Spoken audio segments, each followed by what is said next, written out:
Assunto para a gente conversar aqui com o Fernando Rideu, que é doutor em Direito. Fernando, bem-vindo, uma boa tarde para você. Qual que é a tua expectativa para uma decisão do ministro Alexandre de Moraes? Ele tem sido bastante cauteloso, né, até aqui nas suas decisões, considerando também um aspecto político. Na tua avaliação, os fatos que já ocorreram até aqui, com eles, o ex-presidente já poderia ter sido preso preventivamente? Uma boa tarde. Boa tarde a todos. Sempre um prazer estar aqui com vocês. O que me parece nesse caso de Bolsonaro é que desde o primeiro momento, daquela primeira decisão do ministro Alexandre de Moraes, já havia sim fundamentos para se decretar a prisão preventiva do Jair Bolsonaro. Né? Isso a gente nem precisa olhar. É óbvio que se a gente olhar para a realidade social do sistema de justiça criminal brasileiro, há uma banalização das prisões cautelares. A gente tem a terceira maior população carcerária do mundo, 40% de prisão preventiva, sem condenação, não cumprem prisão pena, cumprem prisão processual. Então, se a gente olhar, a prisão preventiva é banalizada, mas se a gente olhar também no caso específico, né, basta olhar, por exemplo, o Braga Neto. O Braga Neto está preso preventivamente sob a alegação de que ele teria buscado influenciar na delação do Mauro Cid. Então, veja, né, o Bolsonaro ele não nem olhar para a sociedade como um todo, basta ele olhar para o lado dele, ele vai ver que tem um corréu no mesmo núcleo, cuja a conduta está sendo apurada no mesmo núcleo que ele, que está preso preventivamente por uma conduta, convenhamos, muito menos grave do que o Bolsonaro está fazendo. Né? Há basicamente quatro fundamentos para se decretar a prisão preventiva de alguém durante um processo criminal. Né? É a ameaça à ordem pública, a ameaça à ordem econômica, a ameaça à aplicação da lei penal, como possibilidade de fuga, por exemplo, e a ameaça à instrução penal, a produção das provas. Tirando esse último requisito, né, porque as provas no processo principal do golpe contra o Jair Bolsonaro, no núcleo específico dele, já foram produzidas, nos outros três elementos ele se enquadra. Ele é sim uma ameaça à ordem pública, né, que se observa a partir da possibilidade, da probabilidade de reiteração da conduta criminosa. Ele reiteradamente está atentando contra o Supremo na medida em que busca coagir os ministros, busca embaraçar as investigações, muito por conta da sua ligação aí agora imediata com o Eduardo Bolsonaro nos Estados Unidos. Isso também implica uma ameaça à ordem econômica, né, evidente. São raros os casos em que a gente, no cotidiano forense, visualiza uma ameaça à ordem econômica, mas nesse caso, evidentemente, é uma ameaça à ordem econômica. Os números estão aí de prova, e ele é uma ameaça à aplicação da lei penal. Ele já buscou um asilo informal numa embaixada anteriormente, e o próprio resultado da busca e apreensão mostra que há elementos para se preocupar, sim, com a possibilidade de fuga de Jair Bolsonaro. Então, acho que a primeira conclusão que a gente tem que tirar disso tudo já havia elementos anteriormente para se decretar a prisão preventiva. Não foi feito. Né? Ao invés de decretar prisão preventiva, foram impostas medidas cautelares pessoais, né, como uma fase anterior à prisão. Se ele desobedecer a medida cautelar, vai para a prisão preventiva. E é aí que a gente se encontra, né? É nesse momento que a gente se encontra de uma avaliação de possível descumprimento das medidas cautelares. Se a prisão era adequada, com muito mais razão, essas medidas também, né, foram adequadamente impostas. A questão que nos desafia agora é entender, compreender a extensão dessas medidas. E é nesse momento que nos encontramos após a defesa do Bolsonaro dar as explicações que lhe pareceram cabíveis. Doutor, posso fazer uma pergunta, Diego? Deve, diga lá, Carla.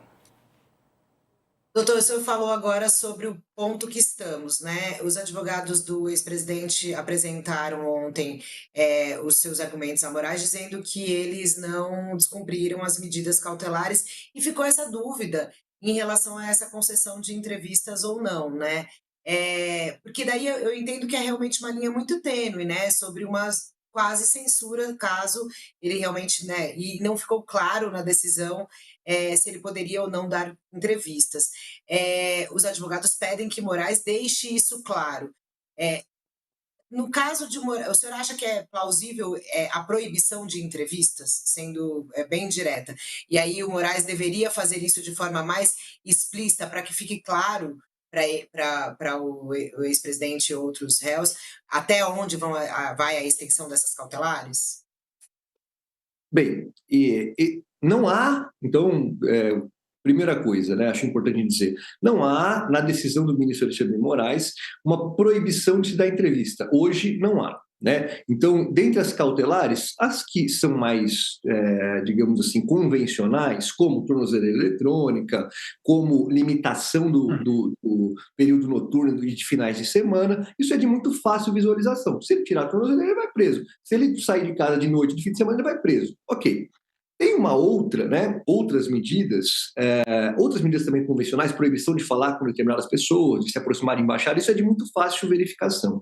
Agora, a proibição que ele coloca de uma forma mais ampla e menos detalhada é a proibição de se utilizar redes sociais. Né? Aí vem a pergunta, será que a partir dessa proibição de se utilizar de redes sociais, ele estaria proibido também de se manifestar publicamente? Não me parece que é o caso. Né? Me parece que ele não pode usar diretamente as redes sociais e nem por pessoas interpostas. Por exemplo, se ele anunciar uma live na rede social do Partido Liberal, ou se ele criar um outro perfil, falar, esse perfil não é meu, vou fazer um perfil do casal Bolsonaro, meu e da Michelle. Veja, aí ele estaria utilizando efetivamente uma rede social, uma plataforma digital, se valendo de pessoas interpostas, de mecanismos interpostos, né? Nisso sim, talvez seja possível a gente falar, não, ele não pode usar diretamente a rede social nem por terceiros. O que não me parece que seja possível, pelo menos não nesse momento, né, é a proibição de se manifestar publicamente porque outros poderiam veicular na rede social. Ele não tem controle efetivo sobre o que as outras pessoas, sobre o que terceiros vão postar nas redes sociais. Né? Acho que é importante a gente lembrar também que nem mesmo quem está preso sofre uma limitação absoluta em dar entrevista. Né? Mesmo quem está preso está sujeito a um regime diferenciado de controle por parte do juiz, mas pode sim se expressar, pode dar entrevista. O que eu acho que a gente tem que considerar, e isso que é desafiador, né, é que muitas vezes ele está se valendo de entrevistas, de manifestações públicas, como um meio de cometimento do crime. Como um instrumento para coagir o Supremo, como um instrumento para embaraçar a investigação. E aí que veio um ponto desafiador e que cabe ao ministro Alexandre de Moraes esclarecer qual efetivamente é a limitação. Mas para responder também de forma objetivamente a tua pergunta objetiva, não me parece que seja possível cautelarmente impor uma medida cautelar de proibição de dar entrevista. Isso não me parece possível. Agora há pouco, saindo da sede do PL, o repórter Felipe Pereira está lá com os repórteres tentando uma declaração do ex-presidente e ele disse que não pode dar entrevistas. Vamos ver.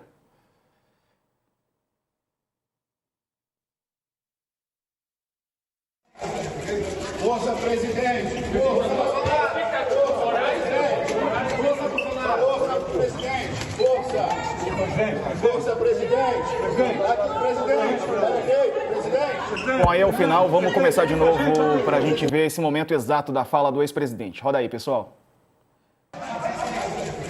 Força, presidente!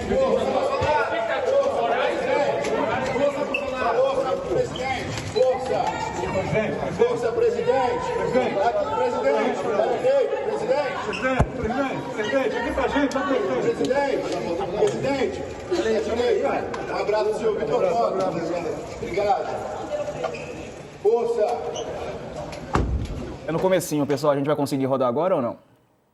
Ainda não. Daqui a pouco a gente roda. Vai lá, Sakamoto. Professor, boa tarde, né? Obrigado aqui pela presença. Fazer uma análise com relação à situação do julgamento, né, no STF a respeito das medidas cautelares. O ministro Fux, como é que o senhor analisa essa mudança de votos do ministro Fux?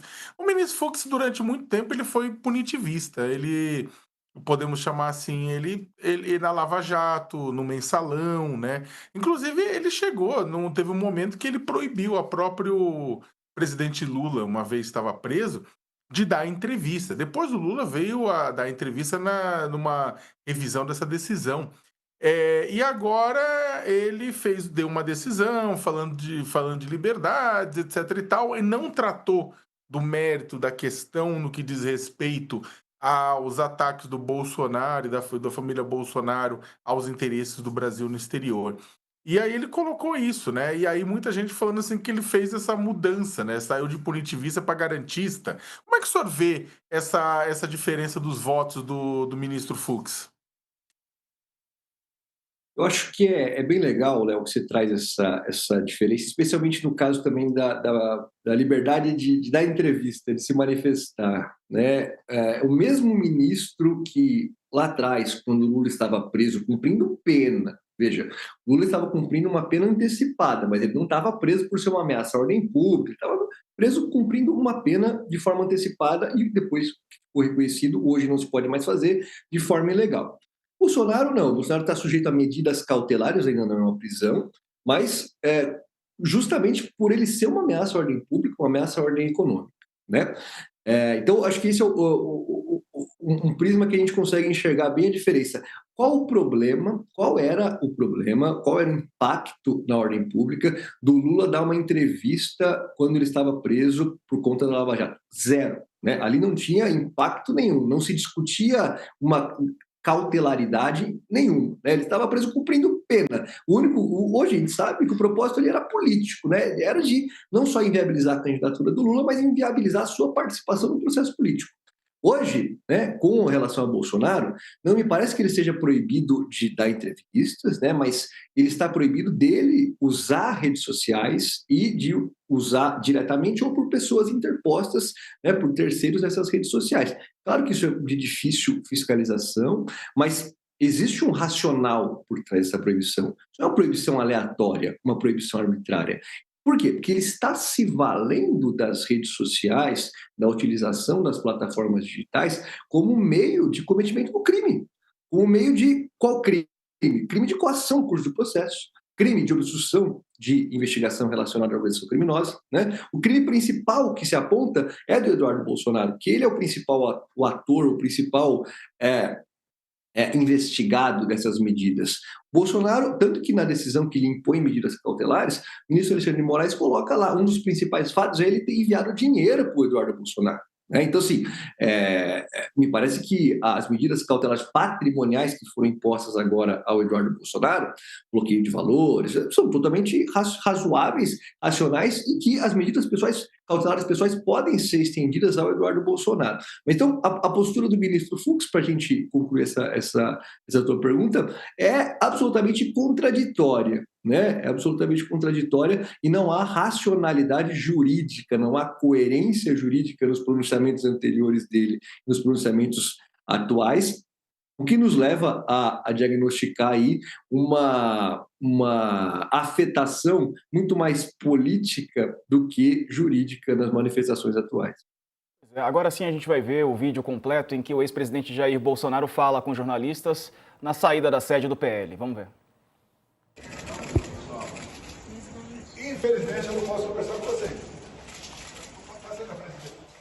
Infelizmente, eu não posso conversar com vocês. Força, presidente! Bom, tá aí, né? A parte que ele fala, infelizmente eu não posso falar com vocês, não posso conversar com vocês, e ali alguns apoiadores do ex-presidente.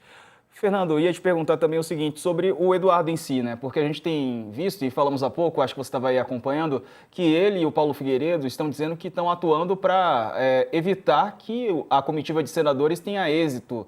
Na semana que vem, eles vão tentar negociar a não implementação dessas tarifas de 50%, e dizem eles que vão atuar contra os senadores brasileiros. É um complicador? É um crime que está sendo cometido? Como é que isso é visto diante da Constituição, da lei, enfim, brasileira? Acho interessante, nesse ponto, a gente compreender que são duas situações distintas, né? Dois crimes, basicamente, dois grupos de crimes distintos, que, embora gravitem em torno do mesmo fato, são distintos. Né? Uma coisa é a apuração do golpe. Há vários grupos de réus, Bolsonaro já está nesse primeiro núcleo que a PGR definiu, o processo já está amadurecendo, caminhando para o final, caminhando para se ter uma decisão final. Isso é uma coisa. A outra coisa é a coação no curso do processo e a obstrução da investigação desse golpe e que há uma conexão instrumental evidente, mas são crimes diferentes. Né? Um crime que está sendo apurado já o trabalho da Polícia Federal, que investigou de uma forma muito qualificada, PGR que ofereceu denúncia, todo o processamento no âmbito do Supremo Tribunal Federal que a gente viu, e está na véspera da sua conclusão.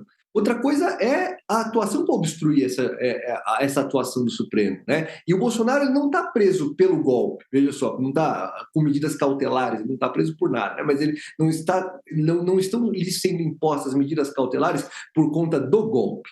Estão lhe sendo impostas medidas cautelares por conta da obstrução da justiça na apuração do golpe. Então, é muito natural que a gente enxergue que o principal alvo dessas medidas do Supremo será o Eduardo Bolsonaro, porque é ele que está com o protagonismo nessa obstrução da justiça, nessa atuação conectada aos interesses dos Estados Unidos para interferir diretamente na soberania nacional. Quem é o protagonista é o Eduardo Bolsonaro, o seu braço direito aí, o Paulo Figueiredo, e com o auxílio do Jair Bolsonaro, né? E com o objetivo, obviamente, de buscar a anistia para o Jair Bolsonaro, mas é esse que é o foco, né? A medida cautelar imposta ao Bolsonaro. Então, na medida em que o Eduardo Bolsonaro dobra a aposta, né? Que ele parte para o tudo ou nada, que ele vai para o enfrentamento,